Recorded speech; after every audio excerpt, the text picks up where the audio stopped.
En la línea que venía compartiendo con los siguientes atrás, este es el cuarto viernes que voy a compartir acerca de uno de los profetas menores y el por qué he escogido estos cuatro profetas. No es que me haya centrado en estos cuatro profetas específicamente por algo, sino en cuatro etapas o cuatro bloques de la historia del pueblo de Israel, en lo cual veníamos viendo y estudiando un poco acerca de en qué condición estaba aquel pueblo, ¿no?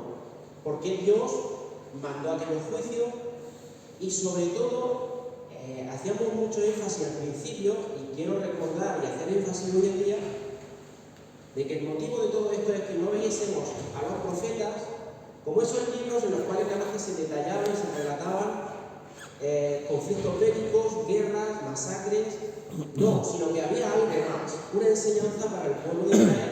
Por tanto, que porque ocurriese hace 2700 o 1800 años, hoy en día es aplicable a nuestra vida, a modo individual y colectivamente como iglesia, ¿verdad? Y vimos a lo largo de estos ejemplos de profetas que vimos, cómo se aplicaba perfectamente la misma situación que vivían aquellos israelitas hoy en día. Cómo Dios obró en aquel tiempo y cómo obra hoy Dios en nuestras vidas, a modo individual y colectiva como iglesia. Recordamos cómo empezamos con Amós, en aquel conflicto que hubo que decía, el reino del norte de Israel va a ser llevado cautivo por los asirios. ¿Cómo estaba en aquel pueblo? Recordamos que estaba indiferente a las cosas de Dios. Pasaba olímpicamente de las cosas de Dios. No, yo vivo bien, yo no quiero saber nada de Dios. Cosas que hoy en día podemos apreciar y podemos incluso algunas veces sentirnos así. ¿Cómo vimos la justificación y el merecimiento de aquel juicio que vino, que Dios permitió que les llegara? ¿Por qué? Porque los corruptos dentro del pueblo estaban en el punto de mira de Dios. Luego pasamos a otro bloque, aquel profeta Miqueas, en el cual vimos lo que realmente Dios demandaba del pueblo, y no eran los sacrificios, que no tenían por qué dejarlos de hacer, pero se centraron en lo físico más que en lo espiritual.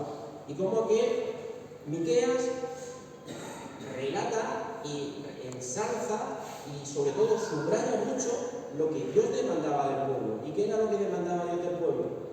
Justicia, equidad, misericordia y humildad delante de Dios. El otro profeta que nos centramos en el otro bloque fue Habacuc. Y a Habacuc dijimos que no se estaba dirigiendo ninguna profecía directa al pueblo, sino fue un trato, un diálogo personal del profeta con Dios. Se pasa todo el libro el profeta hablando, relatando la experiencia que tuvo con Dios.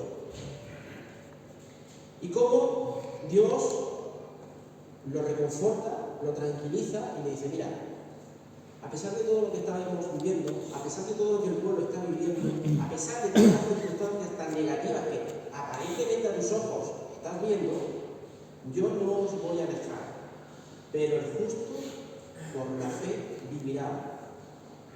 Y vimos el ejemplo de que a pesar de todo lo que el condicionamiento de la vida que tuvieron que llevar cautivos en Babilonia, vimos ejemplos como Daniel y sus amigos, que se centraron e hicieron patente en sí esa frase, el justo por la fe vivirá. ¿Os acordáis lo que dijimos de la última palabra, vivirá, lo que significaba en el hebreo?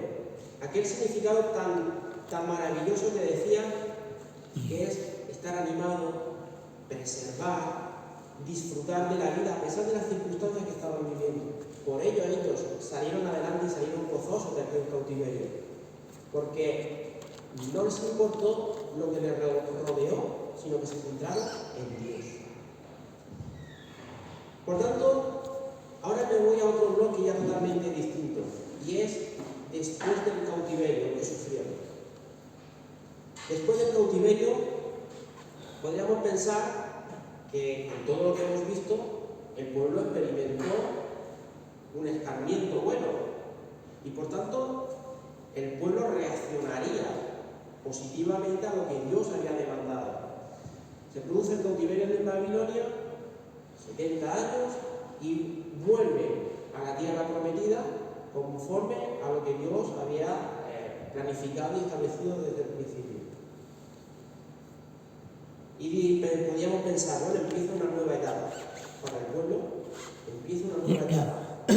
Creemos que ahora, después de lo que han vivido, el pueblo va a reaccionar y va a tener en cuenta todo lo que Dios les mandó, todo lo que han vivido. Por tanto, dicen, bueno, vamos a aprender de la lección. No aprendieron aquellos y no aprendemos nosotros.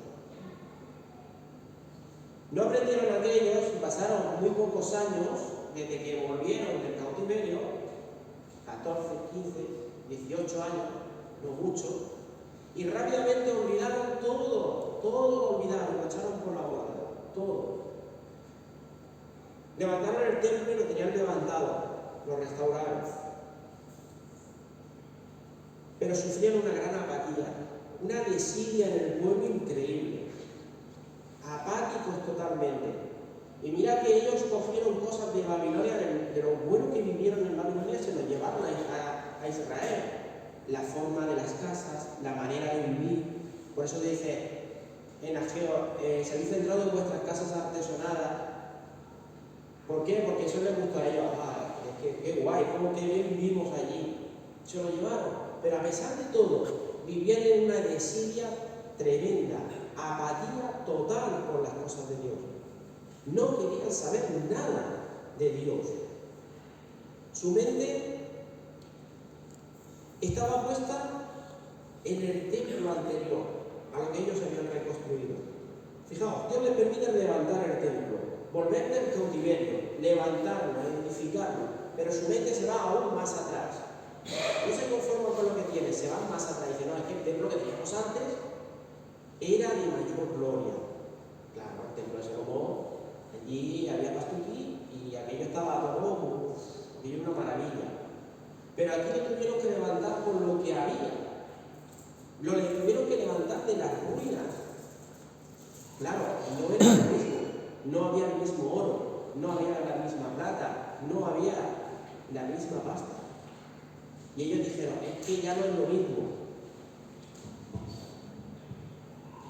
Cuando yo tengo que paso unas circunstancias de la vida, me levanto y Dios me permite levantarme, caigo en el mismo error y pienso, no, es que como yo estaba antes, no mira cómo estabas antes, mira cómo estás ahora, porque es un propósito de Dios. Porque aquí Dios le dice, escucha, la gloria postrera va a ser mucho mejor y mayor que la anterior, que la que habéis vivido.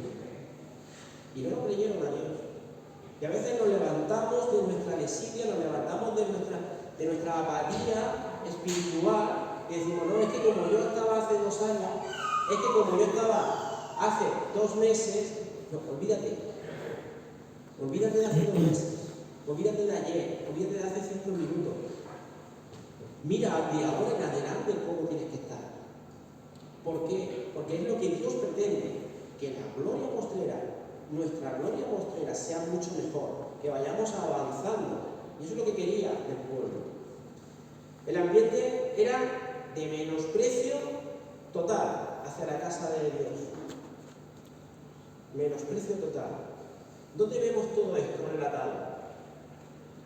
Nos vamos a ir al libro de Malaquías, al último libro del Antiguo Testamento. Un libro que muchas veces pasamos por alto, porque como enseguida viene Mateo, nos vamos a Mateo rápidamente. Pero en Malaquías está narrando un acontecimiento que ya luego pasó ya bastante tiempo de cuando escribió Ageo, de cuando escribió Zacarías, de cuando escribió toda aquella maravilla de decir, bueno, vuelve el pueblo, vamos a restaurar, vamos a levantarnos. Él se centra ya en un tiempo más relajado, por así decirlo, y ver realmente cómo estaba el pueblo. No estaba eufórico, ni mucho menos. No, estaban ya apáticos, porque dicen, bueno, el templo que tenemos las cosas que tenemos, cuánto mejor era lo de antes. Malaquías no se utiliza como un nombre, siempre hemos dicho estos días atrás que el nombre judío, el nombre hebreo, tiene un significado, pero el nombre Malaquías no se utiliza como nombre propio en ningún sitio más en la Biblia, no es un nombre propio, sino se traduce como mi mensajero. Y Dios habla a través de él como este mensajero que habla directamente al pueblo y muestra lo que realmente Dios les demanda nuevamente. Y aquí va a aparecer un conflicto que hay entre el hombre, entre el pueblo y Dios. Si en Habacuc el hombre se presentaba delante de Dios y le decía, ¿pero por qué? ¿Y hasta cuándo? ¿Y cómo va a suceder todo esto? ¿Y cómo sucede todo esto? Y Dios le va aclarando todas las circunstancias. Aquí, en medio de la desidia, aparecen una serie de preguntas que hace el pueblo a Dios, pero con doble sentido, digamos como con ironía delante de Dios. Dios, a través de Malaquías, le dice al pueblo, fijaos qué palabras más duras, después de pasar el cautiverio, después de pasar todo lo que pasó, después de Dios sacarlos y volver a llevarlos a su tierra prometida, de levantar el templo, de levantar la ciudad santa, de levantarlo todo, fijaos cómo le tiene que hablar Dios. Menospreciáis mi nombre. Menospreciáis mi nombre. Pensábamos que en este bloque el pueblo iba a cambiar el chip, por todo lo que había vivido de aquí atrás, por cómo Dios había puesto su mano en el pueblo y los había restaurado y los había librado. Nada. R que R. Volvemos siempre al mismo lugar. Punto de partida. Fijaos lo que tiene que decir Dios. Menospreciáis mi nombre. Por tanto, en este libro, ¿qué podemos destacar? ¿Qué podemos destacar de esta relación del pueblo de Dios con Dios? Primero, habla de ese desprecio del pueblo hacia Dios. Desprecio por los servicios en el templo. Iban de cualquier manera al templo. Entraban y cumplían, como al principio estudiamos en Amós, lo mismo. Volvían otra vez a lo mismo. Entraban de cualquier manera. El ritual lo hacían como a ellos les parecía y rápidamente, pues vámonos, ahora que es tarde. Me identifico yo con aquellos de hace ya 2000, porque aquí ya se aproxima ya a la venida del Mesías. Aproximadamente 2400 años hace de todo esto. Este es el último profeta. A partir de ahora aparecen esos 400 años de silencio en el cual no hay revelación de parte de Dios hacia el pueblo y empieza ya el Nuevo Testamento, que es la venida del Mesías. Desprecio por los servicios del templo. ¿Por qué? Llevaban animales defectuosos para el ritual. Dice, vamos a ver, tengo dos corderos. Uno está cojo y el otro está muy bien. El cojo para Dios. El otro lo voy a vender, que le voy a sacar la pasta y esto hay que hacerlo así de esta manera. Lo que no valía, lo que era inservible, todo lo contrario a lo que marcaba la ley del Levítico, ellos lo llevaban a cabo.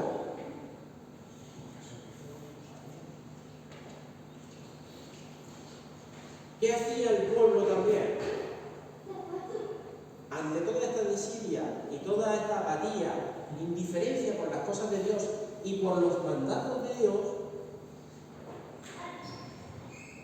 pues eso es lo que voy a hacer. Voy a dejar a mi mujer y me voy a casar con las del pueblo de al lado, que son más bonitas.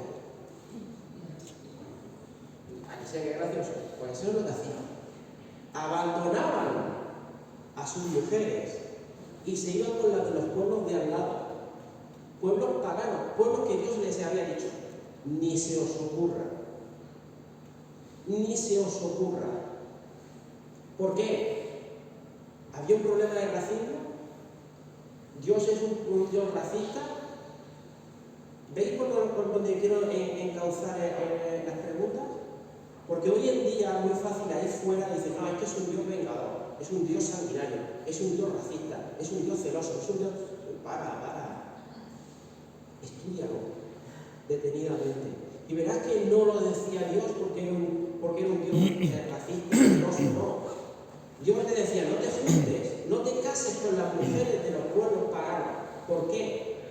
¿Porque era Dios racista? No, porque el pueblo caía, se apartaba y apostataba de la fe.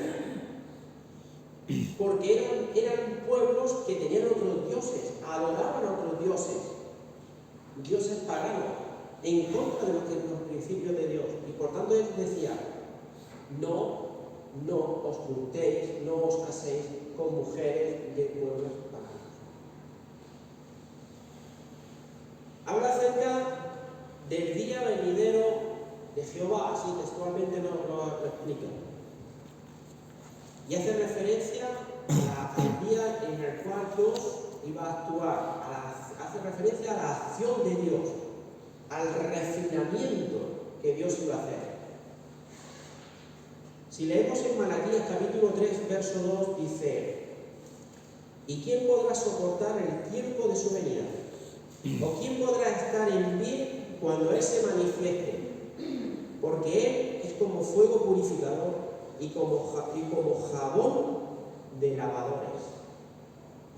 En el capítulo 3 empieza a hacer una referencia a ese Mesías que había de venir, a ese Mesías que iba a dar la gloria que verdaderamente importaba en el templo. El Mesías que iba a dar la gloria a ese pueblo. Ese Mesías que tú y yo tenemos que abrazar y agarrarlo, porque es el que nos va a dar esa gloria que necesitamos. Dice que ¿quién podrá soportar el tiempo de su venida o quién podrá estar en pie cuando Él se manifieste? Él les estaba diciendo, mirad, estáis pensando en la venida del Mesías, pero no va a ser como vosotros pensáis. Por vuestra actitud, no va a ser como vosotros pensáis.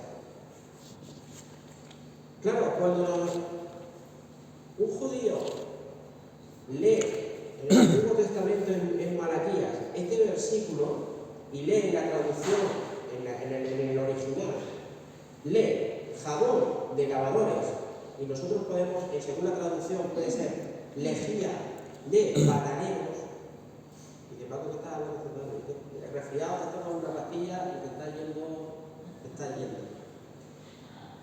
Cuando un hebreo, un judío, lee ese término, le tiemblan los huesos, porque lo entiende.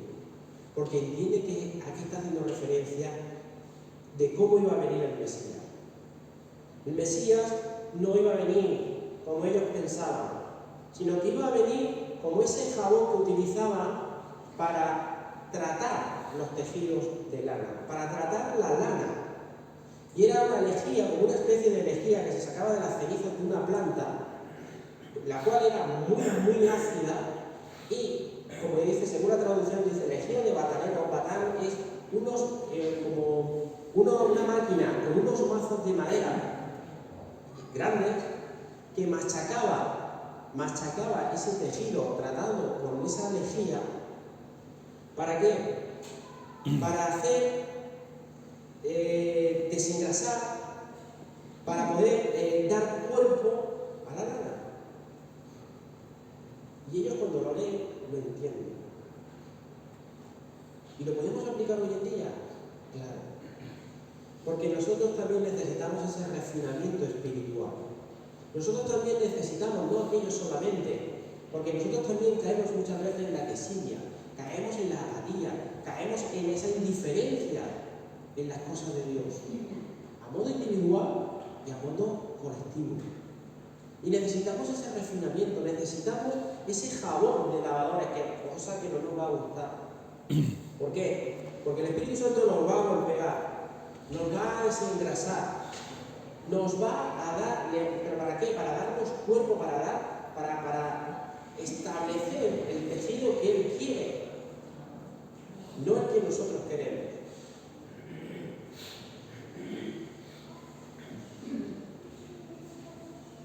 Le hace referencia acerca de la negligencia del pueblo. ¿Por qué? Porque los levitas tuvieron que dejar el servicio en el templo, tuvieron que paralizarlo por completo.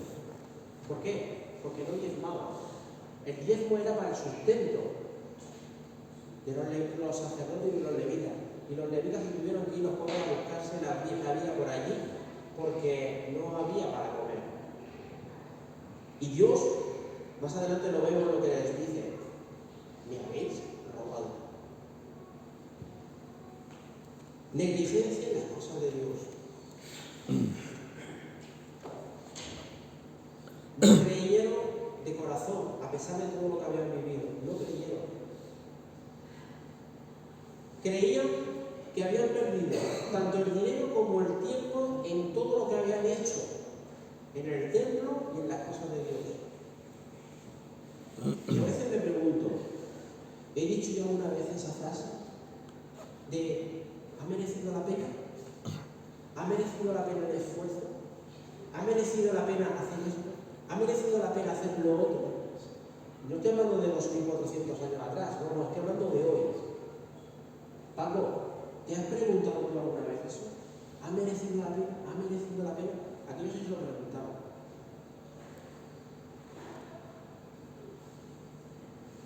Creían que habían perdido el sentido, las ofrendas. No tienen sentido. Por eso llevaban todo lo defectuoso. Pero luego habla acerca de la justicia de Dios. Cómo Dios iba nuevamente a actuar. Dios no se va a quedar de brazos cruzados. Siempre Dios va a hacer su obra y la va a llevar a cabo. Aunque yo me oponga, aunque yo levante un muro, aunque yo haga lo que haga, Dios en su plan es fiel y lo va a llevar a cabo.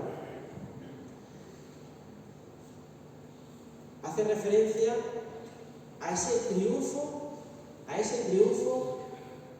de los piadosos, de aquellos que van a agarrarse a la fe, van a agarrarse a Dios y que Dios va a tender su mano a ellos. En ningún momento Dios va a dejar al remanente fiel, lo va a dejar abandonado. Dios va a tender la mano siempre. Hay una serie de preguntas, como he dicho al principio, que se ven en el libro, de cómo Dios se las hace al pueblo. Y automáticamente el pueblo les contesta con otra pregunta retórica, con preguntas con segundas intenciones. Dios dice que desde el principio los amaba. Dios les dice que desde siempre ha estado con su pueblo. Dios dice que siempre los ha tenido bajo su mirada, a pesar de todo lo que les rodeaba. Y vemos una de las preguntas que el pueblo contesta: ¿en qué me amaste? Eso es duro, ¿eh? Eso es duro. Que el pueblo le contesta a Dios: ¿en qué me amaste? Eso también lo oímos muchas veces en la calle. ¿Y Dios? ¿Qué me ha dado mi Dios? ¿O qué me ha hecho mi Dios?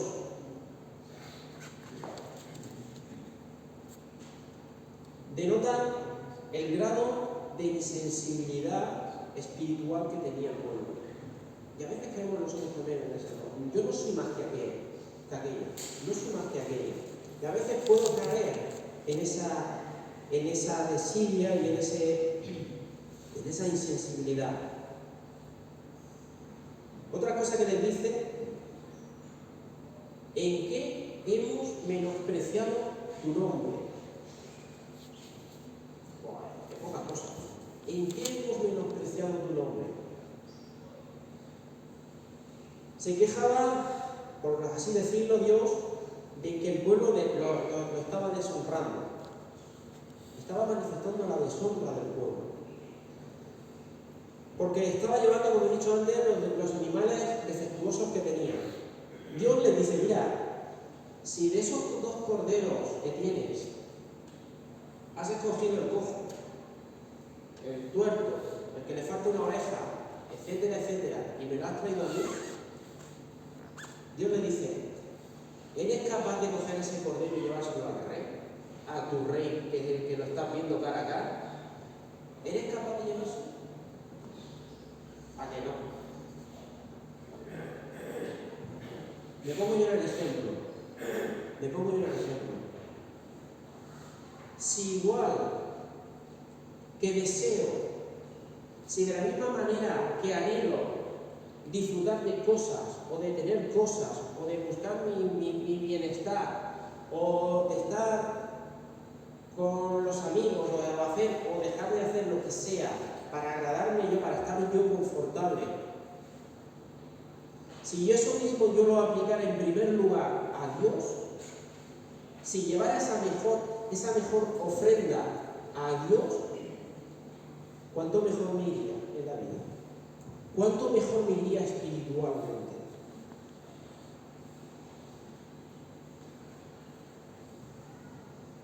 Otra de las preguntas que el pueblo le hace a Dios,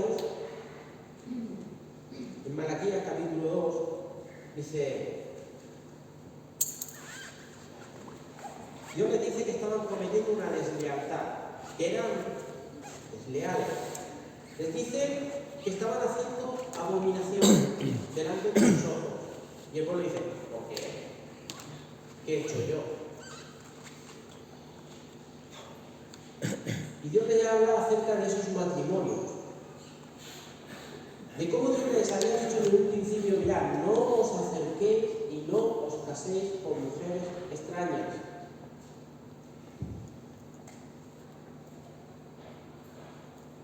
Porque cuando lo hagas,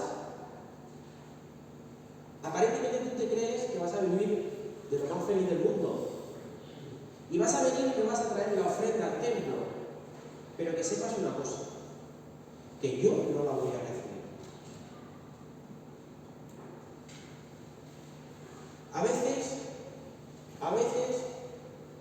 creemos que traigo la mejor ofrenda delante de Dios, pero debo de parar y pensar si esa ofrenda, si lo que mi vida, la vida que yo tengo que ofrendar a Dios, no el dinero que traigo a la ofrenda, no, sino la ofrenda de mi vida que traigo delante de Dios, si esa ofrenda la ha recibido Dios o no.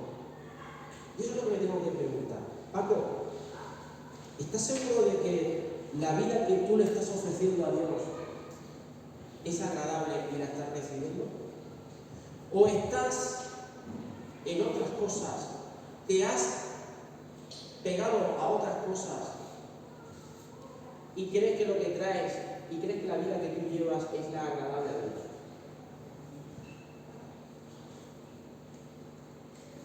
A veces creo que estoy aquí trayendo la mejor ofrenda delante de Dios, pero poco a poco nuestra vida puede ser que esté apostatándose, esté alejándose de Dios. Dios les echa en cara que se comportan como si Él no fuese a intervenir. Una vez más se repite de otros profetas, cuando le cuestionan a Dios, es que Dios no va a intervenir en esta situación que estamos viviendo, es que Dios no hace nada, es que Dios está impasible, es que Dios, lo oímos en la calle, es que Dios con tantas guerras y no hace nada. ¿Por qué me pide Dios que se vayan los buenos y se queden los malos? ¿Y por qué Dios no hace esto? ¿Y por qué Dios no hace lo otro? Y Dios dice, estoy cansado ya de eso. Estoy cansado de que penséis que yo no estoy con mi pueblo. Estoy cansado de que vosotros penséis de que no estoy obrando. Él dice, y el pueblo le dice, ¿en qué le hemos cansado? ¿En qué le hemos cansado? En pensar de que Dios no está en el control de todo lo que nos rodea. Cuando un día y otro, y una vez, y en otra, en un acontecimiento, y en otra, en una situación, y en otra, creemos que Dios está indiferente a nosotros, que Dios está apartado de nosotros, que todas las culpas se las echamos a Dios, de todo lo que acontece alrededor de nosotros. ¿En qué le he cansado yo a Dios? ¿En qué? En pensar, en negar su obra, en negar que Él está ahí al lado nuestro, en negar de que Dios es misericordioso y es un Dios que tiende la mano, que como Padre nos va a dejar a nuestro libre albedrío. ¿Para qué? Para que aprendamos a veces la lección. El otro día estoy ahí en el campo y estoy observando a mi pequeña hija, de un sitio a otro, y yo allí me paro y la observo. Y se metió por un sitio y digo, se va a pinchar y se va a caer. No era nada peligroso, pero ¿qué tuve que hacer? ¿Ir corriendo a cogerla? No, la dejé. Y diréis, ¿qué padre más malo? Sí, ¿verdad? Malo. Malísimo. ¿Pero por qué? Tuve que dejar que aprendiera que cuando tocara, se pinchara y se cayera, que no se hizo nada, ya no se metió más.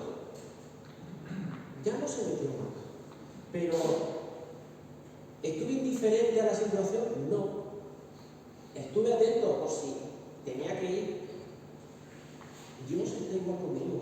Dios está igual con cualquier pueblo y Dios está igual con vosotros. Igual. ¿En qué hemos de volvernos?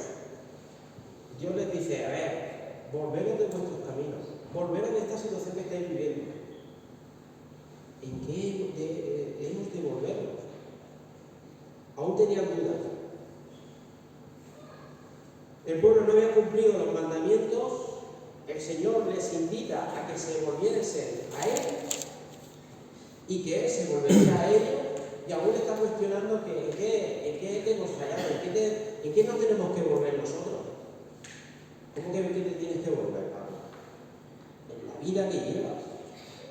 Te tienes que volver de los pensamientos que tienes, de la indiferencia, de la desidia, de la indiferencia espiritual que tienes, de eso tienes que volverte.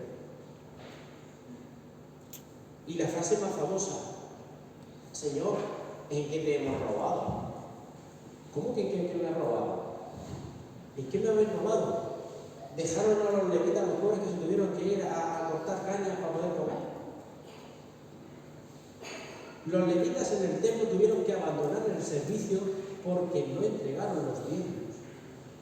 Algo que Dios había establecido y había mandado desde el principio, desde Levítico. Y ellos dijeron, me lo quedo que es mejor. Teniendo yo, está seguro. Dios les dice, me habéis robado.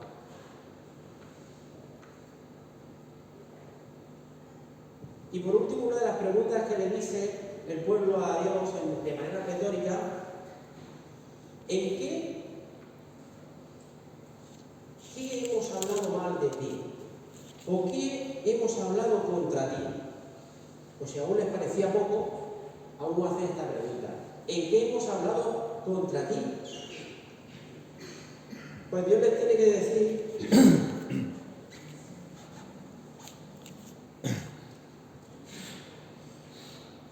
la doble vida que llevaban.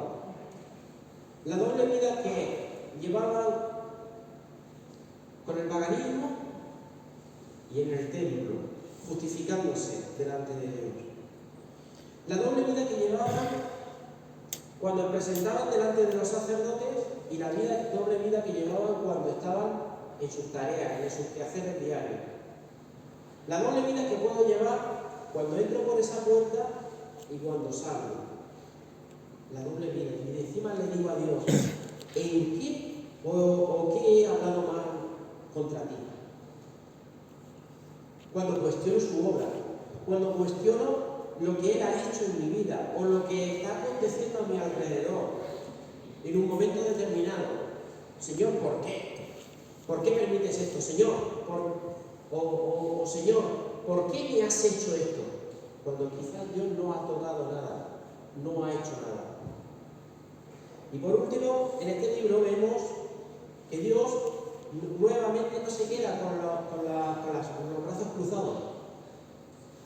En un bloque en el cual hemos visto que después del cautiverio, supuestamente el pueblo debería de haber vivido mucho más gozoso, mucho más alegre, mucho más pegado y agarrado a Dios, resulta que estaban viviendo peor. Pero claro, hay un grupo, los fieles. Nuevamente aparecen los fieles. Pocos, pero buenos. Poquitos, pero entendiendo las cosas de Dios. Pocos, pero sabiendo que Dios, a pesar de las circunstancias que habían vivido, Dios estaba con ellos. Pocos, pero sabían que perfectamente cuando estaban en Babilonia, Dios los cuidó y entendieron las palabras de Habacuc, justo por la fe vivirá.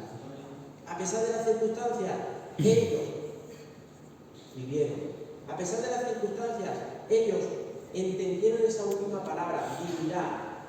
Vivieron con gozo, vivieron con agrado.